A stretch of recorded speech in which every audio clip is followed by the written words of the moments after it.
ये जो स्वरूप उभर करके आया है हरियाणा चुनाव में, बहुत सारी बातें हो रही हैं। ये भी कहा गया कि राहुल गांधी को हुडा ने जो है गलत रिपोर्ट दी, या फिर जो रिपोर्ट वहां पर बन करके कांग्रेस आलाकमान के सामने पेश हुई थी वो बहुत सही नहीं थी, यानी बहुत ग्राउंडेड नहीं थी। क्या इसी का फायदा बीजेपी को मिला है? क्योंकि जिस तरीके से ग्राउंड पर बीजेपी काम करता रहा, आरएसएस की भी भूमिका इसमें अहम बताई जा रही है, और उसके बाद जो रिजल्ट सामने आए वो इससे पहले कभी किसी ने सोचा नहीं था। शायद बीजेपी को भी अंदाजा ना हो या कोर में किसी को अंदाजा हो भी, लेकिन जब दावेदारी पेश करने की बात आती है तो आला कमान के को हमेशा सुना जाता है बीजेपी अंदर खाने, यानी कांग्रेस से इतर होकर के।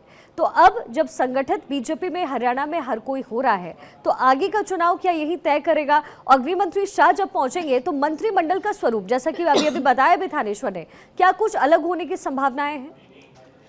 देखिए शिखा, आपने बहुत सारे सवाल पूछे, मैं एक एक करके जल्दी से जवाब देने की कोशिश करती हूँ। पहले आपने कांग्रेस का जिक्र किया। देखिए, कांग्रेस में अब कुछ कड़े फैसले लेने का समय आ चुका है और उम्मीद कर रहे हैं कि लिया जा सके। और तमाम बातें और रिपोर्ट और अंदर के फीडबैक के बाद राहुल गांधी ये समझ गए हैं कि पार्टी के नेताओं ने अपने हित को ऊपर रखा और पार्टी के हित को नीचे रखा। शैलजा कुमारी ने अपना दर्द बयान किया है तो वहीं हुडा ने अपना, लेकिन इस बार हुडा को एक झटका मिलते हुए ये माना जा रहा है कि शैलजा कुमारी के करीबी को विधायक जो ऑपोजिशन का लीडर बनाया जा सकता है। लेकिन कांग्रेस इस बात को सोचने में मजबूर हो गई है कि जब इस समय हम जीत सकते थे तब नहीं जीत सके, तो ऐसे में कई बार ऐसा भी सोचा जा सकता है कि ना ये ना वो कोई और, यही राजस्थान के परिप्रेक्ष्य में है, यही मध्य प्रदेश, यही छत्तीसगढ़। तो कई कड़े कदम ऐसे राज्यों में लिए जाएंगे जहां पर ए को हराने के लिए बी ने बहुत मशक्कत लगाई है। अब उसके बाद सी ऑप्शन ढूंढा जा रहा है और राहुल गांधी इससे बहुत हद तक कहीं ना कहीं परेशान भी नजर आ रहे हैं।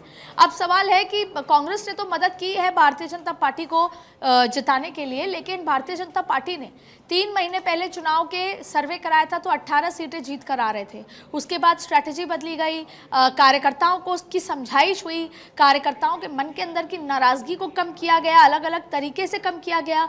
जो खामियां थी सरकार के अंदर, चाहे फिर वो मनोहर लाल खट्टर को ये कहा जाता था कि पोर्टल सीएम है, वो पोर्टल पे अगर आपको ज़मीन की रजिस्ट्री करानी है तो पोर्टल पे जाना पड़ेगा, और पोर्टल पे अगर नहीं होगी तो बाबू आपसे भ्रष्टाचार करवाएगा। ऐसे में सबसे पहले जो पिछले, अगर एक लाइन में कहा जाए तो बहुत ही करीबी आलाकमान के व्यक्ति ये कहते हैं कि अगर आप नायाब सिंह सैनी के आखिरी के 2 महीने के कैबिनेट के फैसले सुन लेंगे तो या समझ लेंगे कि क्या फैसले लिए गए, तो ये तय हो जाएगा, ये पता चल जाएगा कि चुनाव क्यों जीता गया। इसके अलावा जाहिर तौर पे आरएसएस की भूमिका, इसके अलावा कार्यकर्ताओं का काम, और तीसरी बड़ी बात है शैलजा कुमारी के जिस तरह का व्यवहार था। और पूरी तरीके से भारतीय जनता पार्टी ने इंटेंशनली ये साबित नहीं होने दिया कि अब भाजपा एज पर आ रही है। वो बार बार इसी तरह का नैरेटिव गढ़ते रहे कि जाटों की सरकार आ जाएगी, कांग्रेस आ जाएगी, तो नॉन जाटों का क्या होगा, जिससे पोलराइज भी हुए। तो हर मोर्चे पर रणनीति बनाई, इसलिए भाजपा जीती है। अब बात कर रहे हैं आप कि अमित शाह गए हैं डिसिप्लिन को मेंटेन करने, और अब आती है तीसरी वजह कि अमित शाह क्यों बतौर पर्यवेक्षक गए हैं। तो मंत्रिमंडल भी एक बड़ी वजह है शिखा। मंत्रिमंडल में देखिए कौन कौन मंत्री बन सकता है। पहला, सिफारिश वाले नहीं बनेंगे। तीसरा, जातीय समीकरण को साधा जाएगा। चौथा, जो अहिरवाल जो इलाका है जहां पर राव इंद्रजीत सिंह क्लेम कर रहे हैं, उस इलाके के 2-3 मंत्री बन सकते हैं। कई ऐसे भी विधायक बनकर आए हैं जो खट्टर से नाराज थे, उनको भी मंत्री बनाया जा सकता है। फिर 5वीं बड़ी बात है कि आरएसएस ने कई संगठन के लोगों को जिताया है, आरएसएस के लोग जीत कर आए हैं, तो उनको भी आरएसएस के सिफारिश पर भी कई मंत्री बनकर आएंगे।